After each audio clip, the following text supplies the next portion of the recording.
When people ask me, Presidente, can you come back to Italy?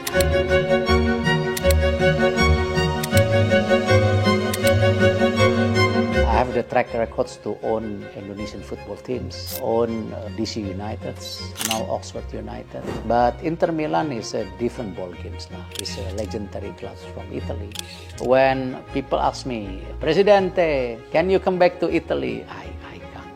I love Inter too much. So I cannot investing in other club in Italy.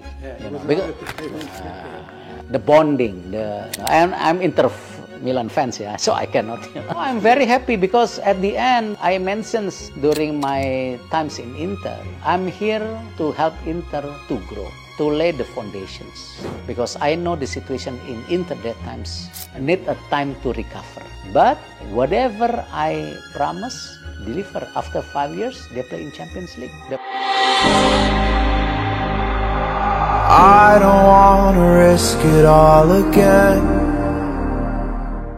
Ketua Umum PSSI, Erick Thohir, membuat timnas Indonesia jadi pembicaraan di Italia, seiring dengan sensasi yang diciptakan di kualifikasi Piala Dunia 2026.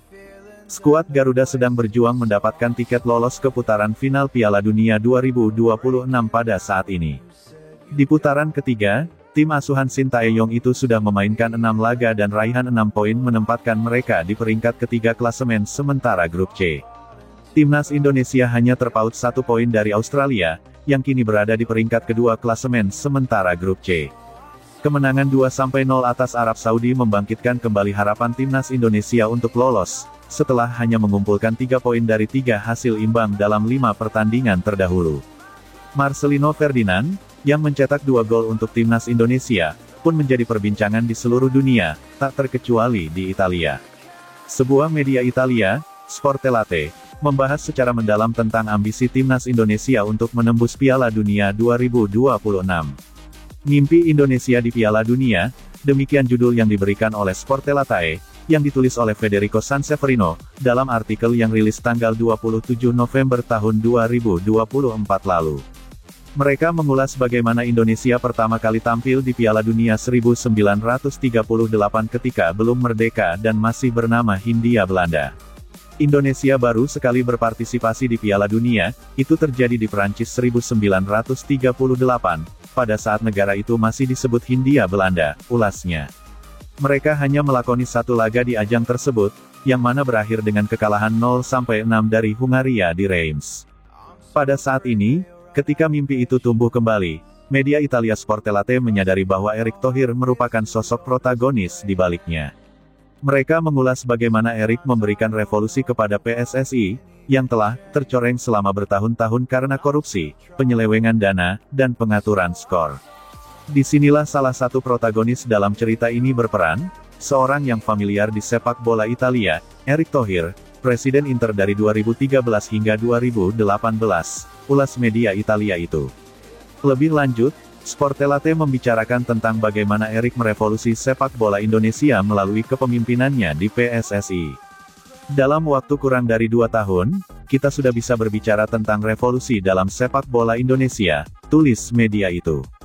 Thohir mendukung perubahan dalam jadwal bertanding liga domestik untuk menghindari laga-laga itu bentrok dengan tim nasional, memperkenalkan VAR di Liga 1, mempromosikan kolaborasi dengan Federasi Jepang untuk mengawasi wasit lokal, dan memastikan Indonesia menjadi tuan rumah Piala Dunia U17 2023, tambahnya. Kemudian, yang memberi dampak secara langsung kepada timnas Indonesia, adalah program naturalisasi yang dijalankan oleh PSSI.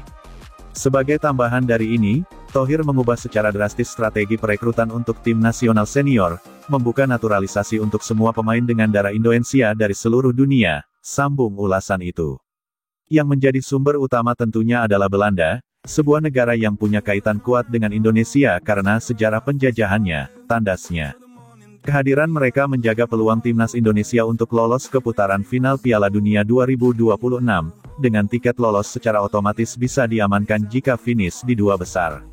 Meraih 4 atau 6 poin dari 2 laga kandang bisa jadi cukup untuk mengamankan setidaknya tempat keempat, yang mana akan menjadi penjaga mimpi, lanjut media Italia tersebut. Kendati begitu, Media Italia itu menilai bahwa timnas Indonesia bisa finish di 2 besar dan lolos langsung ke Piala Dunia. Namun, pada titik ini, mengapa tidak sekalian finish kedua dan langsung meraih tiket ke Amerika Serikat? Tanya mereka. Jika ada pelajaran yang bisa dipetik selama beberapa tahun terakhir untuk Indonesia, itu adalah untuk tidak menahan diri untuk ambisi apapun, pungkasnya.